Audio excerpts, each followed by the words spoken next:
पितृपक्ष की कथा के अनुसार जोगे तथा भोगे दो भाई थे। दोनों अलग अलग रहते थे। जोगे धनी था और भोगे निर्धन। दोनों में परस्पर बड़ा प्रेम था। जोगे की पत्नी को धन का अभिमान था, किंतु भोगे की पत्नी बड़ी सरल हृदय थी।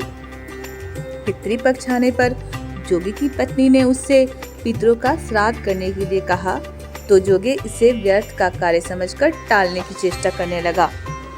किंतु उसकी पत्नी समझती थी कि यदि ऐसा नहीं करेंगे तो लोग बातें बनाएंगे। फिर उसे अपने मायके वालों को दावत पर बुलाने और अपनी शान दिखाने का यह उचित अवसर लगा।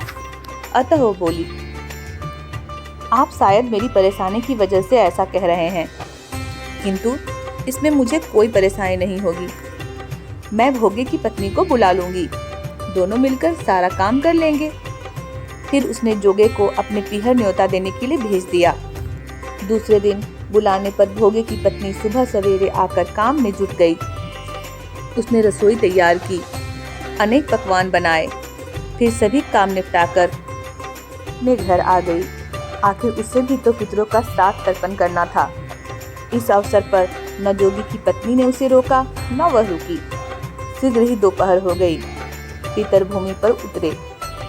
जोगे भोगे के पितर पहले जोगे के यहाँ गए तो क्या देखते हैं कि उसके ससुराल वाले वहाँ भोजन पर जुटे हुए हैं। निराश होकर वे भोगे के यहाँ गए। वहाँ क्या था, मात्र पितरों के नाम पर अगियारी दे दी गई थी। पितरों ने उसकी राख चाटी और भूखे ही नदी के तट पर जा पहुँचे। थोड़ी देर में सारे पितर इकट्ठे हो गए और अपने अपने यहाँ की श्राद्धों की बड़ाई करने लगे। जोगे भोगे के पितरों ने भी अपनी आप बीती सुनाई। फिर वे सोचने लगे, अगर भोगे समर्थ होता तो शायद उन्हें भूखा न रहना पड़ता, मगर भोगे के घर में तो 2 जून की रोटी भी खाने को नहीं थी। यही सब सोचकर उन्हें भोगे पर दया आ गई। अचानक वे नाच नाच कर गाने लगे, भोगे के घर धन हो जाए, भोगे के घर धन हो जाए। सांझ होने को हुई। भोगे के बच्चों को कुछ भी खाने को नहीं मिला था। उन्होंने माँ से कहा, भूख लगी है। तब उन्हें टालने के लिए भोगे की पत्नी ने कहा, जाओ आंगन में हौदी औंधी रखी है, उसे जाकर खोल लो और जो कुछ मिले बांट कर खा लेना। बच्चे वहाँ पहुँचे तो क्या देखते हैं कि हौदी मोहरों से भरी पड़ी है। वे दौड़े दौड़े माँ के पास पहुँचे और उसे सारी बातें बताई। आंगन में आकर भोगे की पत्नी ने यह सब कुछ देखा तो वह हैरान रह गई। इस प्रकार भोगे भी अमीर हो गया, लेकिन उसे धन का घमंड नहीं हुआ। दूसरे साल का पितृपक्ष आया। श्राद्ध के दिन भोगे की स्त्री ने 56 प्रकार के व्यंजन बनाए।